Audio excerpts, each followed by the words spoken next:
Today, we're going to talk about something that's just been on my mind lately, which is crowded markets. It's been a trend. We've touched on it here on the podcast. We've been, educating our clients on what's going on. The markets are changing. The dance industry marketplace is changing. The ways that they're changing, the big one is that suddenly, and you probably have seen this, everyone is advertising. It's getting crowded out there, folks. Everywhere, all of a sudden. Few reasons for that. One, I just think markets evolve, right? It just happens naturally over time. I think you've got folks like us who've been out there evangelizing for a few years now, saying you need to be advertising. And people are finally starting to pick up on that. And that includes other ad agencies. So there are more dance studios advertising now than ever before.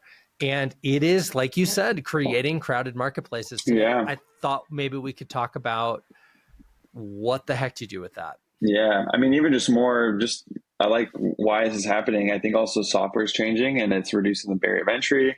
And like you said, there's other advertising agencies trying to sell advertising services to dance studio owners. So even now you have a harder task of sussing out who is you're going to be your best marketing partner at Dance Much Marketing. This is one of the biggest reasons why we make these podcasts, is to kind of help you navigate this whole world. And even if it's not us, it's like, we want you to find the best fit for you. And you got to know now, if you start seeing our ads and our clients' results versus someone else who is making other promises too. It's like, we're all in the trenches together too. And it's getting really, really wild out there. Like just recently, we saw one of our clients being featured on somebody else's, another, ad agency's website. It is really getting fierce, and that's good and it's bad. And let's just explore this. This isn't really what we're talking about today, but let's explore why it's good. It's good because it means that ad partners like us, growth partners like ourselves, have to evolve to stay relevant. That's great news for you. It means that we can't sit on our laurels. We can't take anything for granted. We have to continue to move the needle forward and figure out how to serve you best. When we got into this market, into this industry, there was a very well-known player that I'm not sure has evolved as well as maybe they needed to. Not hearing as much from them anymore. The truth is that Darwinism is alive and well in American capitalism. It's the survival of the fittest. And so I think that's the good part. The bad part, and Christian, you just spoke to this, and I'd like you to unpack it, is how the heck do studio owners even make an assessment anymore when there's so much software, right? There's Studio HQ, there's Enrolio, there's what we do at Dance Motion Marketing, there's Studio Sync from DSOA now, and that's just the software side. Never mind the actual service providers. How can they even begin to evaluate what is the best fit for them? This podcast is taking a different direction. It's important, though. It's important to understand this. And I don't know the answer either, by the way. That's why I'm asking you, because I'm sitting here trying to put myself in the role of a studio owner who you already have staff to manage, schedules to manage, people who are calling out sick. You've got kids who are adding and dropping. You've got mom drama, right? Like, how come my kid didn't get the solo? You've got competitions. You've got recitals to plan and prep for. And it's already a dozen spinning plates. And then you suddenly now have this other task where people are showing up saying you have to be doing advertising, you need to be using a CRM, and you're going, what the hell is a CRM? And you have to somehow have the education to make that decision. And I maybe we don't have an answer for you. I just, good luck. I don't know. I mean, it is hard. I don't have an answer either, I'll be honest, but I think it is, I just put myself in our shoes because, we're a marketing agency. We also we have our own goals that we want to reach. And we also have an equal amount of unknowns of not knowing how to get there. And so we look for partners to make our business better. And we've taken calls and really just ask good questions and it's really just the finding the right fit phase. And it just really takes research. It takes spending time on meetings, asking questions, just to figure out, are they going to be the right fit? Do they offer what my business, are they going to help me solve the right problem in my business in the right way? And I think if you can articulate what problems you're facing, that's going to be halfway to knowing what solution you need in your studio to get to the next level. That's super good. That's super good. I mean, that's as best as I got. I mean, I hear you. I guess my encouragement is, if you're a studio owner, you're listening to this and you're trying to figure out, like, how do I do this? I'm being bombarded by so many, agencies and software companies. I just want to leave you with two thoughts, and then we'll move on to the actual topic. Number one, keep in mind that more competition in the marketplace means that you don't have to settle anymore. There was a time where you had to check, like, there was a couple of people who understood dance marketing, and that was it. Like, you had to say yes or not at all. And that's not the case anymore. Take calls with as many of the service providers, software companies as you desire, and don't make a decision until you've talked to everyone that you want to talk to. We actively encourage studios that come to us. We'll ask on our sales calls, we'll say, have you talked to anybody else? And if they say no, sometimes it's like, you should probably hang up and go talk to them too. Go have that conversation to see if they're the right fit. That's an important one. The second part of that goes along with, you don't have to say yes to the first one that comes along. The second one is, you don't have to say yes to forever either. True. You can always change your mind down the line. Yeah. And yes, there are sometimes costs associated with switching. Sometimes it's canceled contracts. Sometimes you have to rebuild your workflows or automation sequences. We understand that change is sometimes painful, but you are not locked in to anything forever. And run from anybody that's trying to lock you in to anything over 12 months. It just doesn't make sense. Your market changes too fast. Don't do it. Anyway, neither here nor there. Today we're talking about how to stand out in crowded markets. I guess that's relevant because we're trying to figure out how we stand out in a crowded market. But really, like, what are you thinking about when it's like suddenly there's a lot more volume, a lot more small businesses, a lot more dance studios advertising? What do you think? How do we stand out? Yeah, so I think this goes back to number one, is the offer that you're marketing to parents is always going to be the most important thing. It informs how parents perceive the value that you have. It informs what kind of content and how you position that offer in your marketing. And so that is going to be ultimately, I think, the best thing that you can do is offer an introductory offer that's so valuable that other businesses in your area can't touch. So just stand out. Like, if everyone around you is doing free trials, don't tell yourself, oh, I have to do a free trial because everyone's doing free trial. You want to be the different. You want to be the thing that stands out. So don't do a free trial. And it's things like that. You kind of really want to be different. And that being different will also be a process. It's not a one and done. We have several clients that tell us, hey, once we launch a new offer, a week later, another dance studio in the area is replicating and trying to rip it off and do the same thing. And so this isn't a one-time be different. You need to set up your studio to have offer flexibility. And what I mean by that is be able to change the kind of offer that you put on your marketing and have your operations be solid on the back end of how you welcome new students, like everything in the back end. But you need to be able to be flexible in that and not rigid with this, only offering the same thing at the certain times of the year. Huge. There is, I remember when we started, because we were outsiders before we got into the dance world. We were marketing generalists. We were filmmakers, commercial filmmakers. And I remember when we got into the dance space, feeling the pressure that studio owners feel around Me Too, following along, and there is a big culture of that. Studio in town gets a new website. Suddenly everyone has a new website. Studio in town marches in the parade. Suddenly everybody's in the parade, right? There is that happens enough. And we've seen that copycat culture, let's call it, where there's a lot of pressure. If everyone in town is running if there's 5 other studios and you're number 6 and everyone's running a free trial, lot of pressure to say, well, we also run a free trial. Not always the best strategy. Yep. Yep. That's my least favorite thing about a free trial. And let me just paint a picture that I think will illustrate this well. If you have two studios, right? One on the north end of town, one on the south end of town, and they're 10 miles apart, and there's a mom that lives right in the middle, 5 miles from each of them, and they're both doing free trials, you don't have anything to compete on. It's just, well, I'm going to be driving by that grocery store next week, so I guess we'll go to that studio. It's outside of your control. Or grandma lives over there, so I guess we'll go to that studio. Whereas if you can say, listen, this studio over here is like a high performance, skimpy costume, booty shaking, like that's what they do. And we're a wholesome family values studio. Well, suddenly if even if I'm 5 miles, 7 miles apart, 10 miles apart, I might live right next door to the other studio.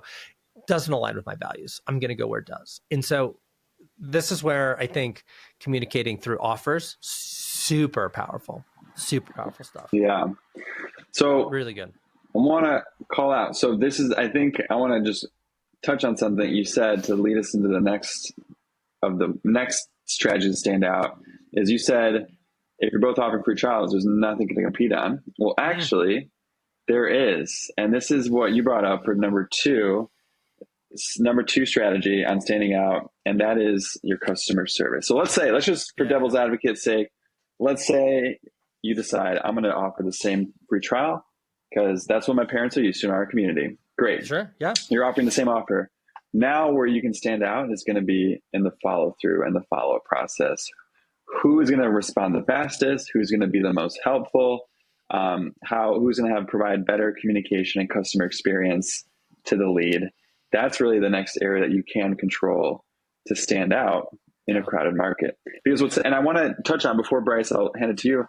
Yeah. What's happening too, advertising is always changing. And one of the new things that's happening is Facebook algorithm is now combining similar ads together. And so before, you would see one ad at a time. Maybe you see a dance studio, then you see the local plumber, then you scroll and you see an ad for a Papa John's deal in the area. It was all very different. Now the algorithm is going to show you 3 dance studios in a row that are in your area, or 4 pizza places in a row. And so it's starting to combine and couple like advertisements, which makes it the offer part way more important. And then number 2, the follow-up piece more important, because this parent may be signing up for more than one studio offer at the same exact time in the same action. So this is why this follow-up piece is going to be incredibly important. It's tough to describe just how important this is. And this is where people go, you gotta be, our goal in these podcasts is to tell you the truth. It's not always to be popular. And so what I'm about to say is not very popular. This is where people go and say, oh, I need to go get some fancy software and automate everything. And I just want to say, that is not the solution. It's not the solution you think it is. Customer service is white glove. It's going to a fancy restaurant. It's being guided to your seat. It's being shown to the door. It's having the door opened for you. It's when people make things really, really easy. It's not about plugging robots in to make it all happen. I know some people are going to fight with that. I know some people who've done it very successfully. By and large, this is a skill set, not a software tool. It is a skill set that you learn, and those that learn it best win every time. That's so true.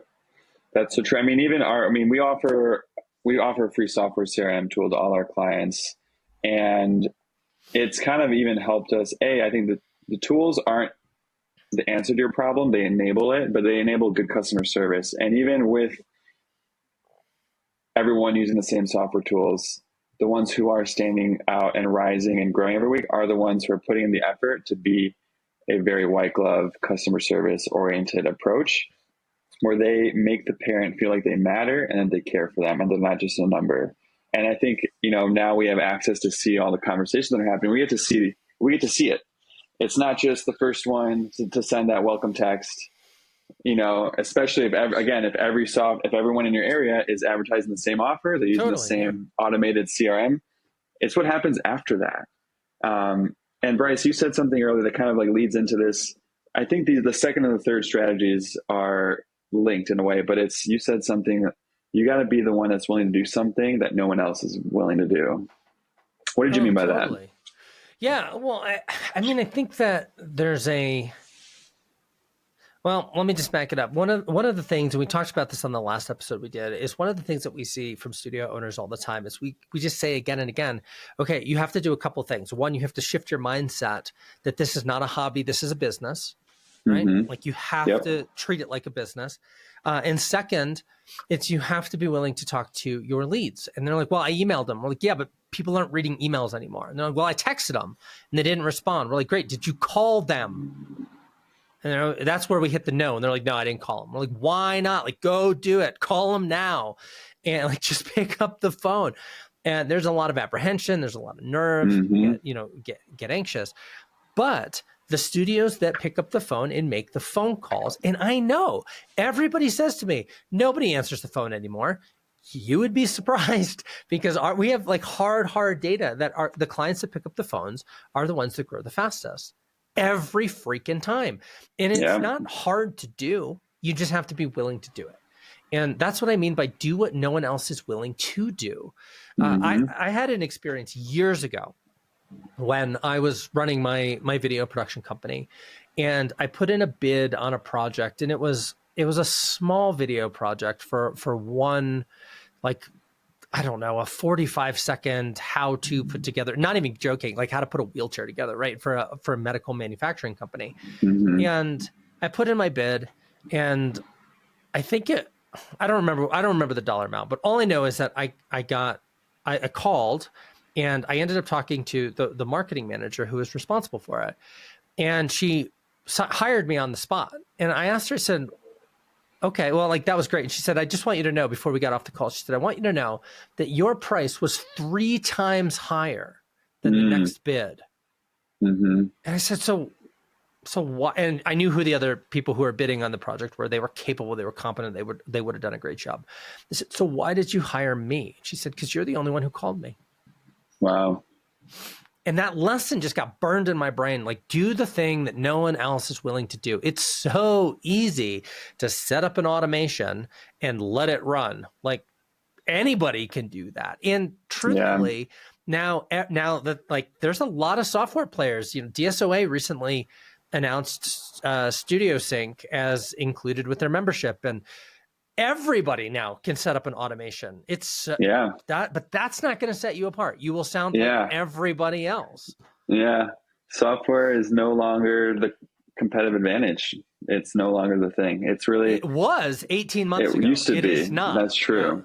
No, it is not now. It is getting easier and cheaper. And so it's just more important to do the process, the human things that other people are going to be unwilling, because they're going to take this as your advantage. People are going to almost get lazy in a way where, it's complacent. Yeah. It's automated, it's taken care of.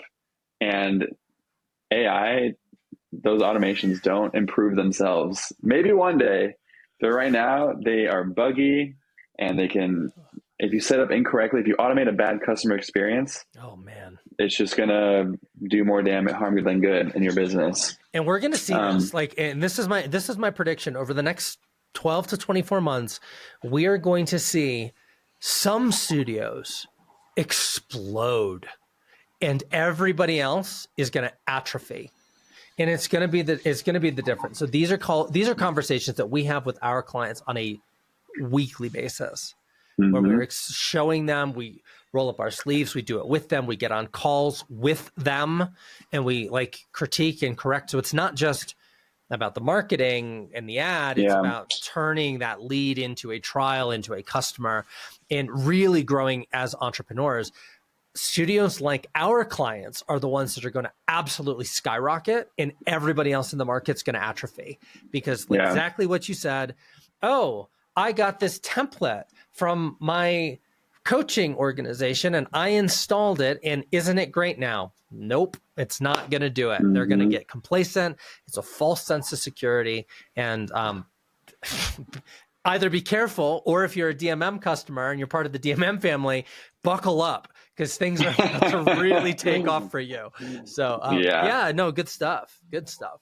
Yeah, we do have a lot of uncomfortable challenges coming up to help our clients evolve as we recognize this. And so we can't speak on those yet, but just know it's gonna be seen once we kind of come out of the submarine mode on those things. But and I just want to say one more thing about that. We share a lot of information on this podcast that we, to be honest, we sometimes share more than is comfortable for us to share. True.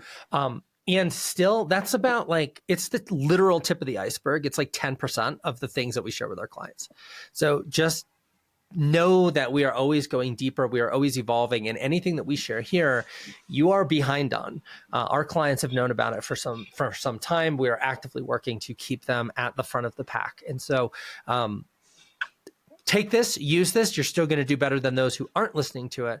Just be aware that there's more, and you could be moving faster. If you're serious about growing, we should find a way to have a conversation. But that's not where we're at. Number 3, we touched on very briefly. And which was? I forget. We did it. Wait, did we do it? So number 1 was what? It was offers. And it was offers. Number 2 is follow-up. Number 3 is do the thing that no one else does. So I think we need to let's put a little more polish on both of those. Follow-up is really important. And it is a skill set. You have to learn how to do that and do it well. That means trial and error. That means, by the way, don't delegate it to anybody on your team until you've done it 5,000 times successfully. Then you can delegate it and teach it to somebody else. But the do what no one else does, I just really want to say that one thing that it really boils down to, it can take a lot of different forms. It might be picking up the phone and calling your leads. That might be it. It might be how you are communicating in advance. When they say, yes, we'd like to come in for a trial, it might be how you welcome them in. It might be your sales process and close.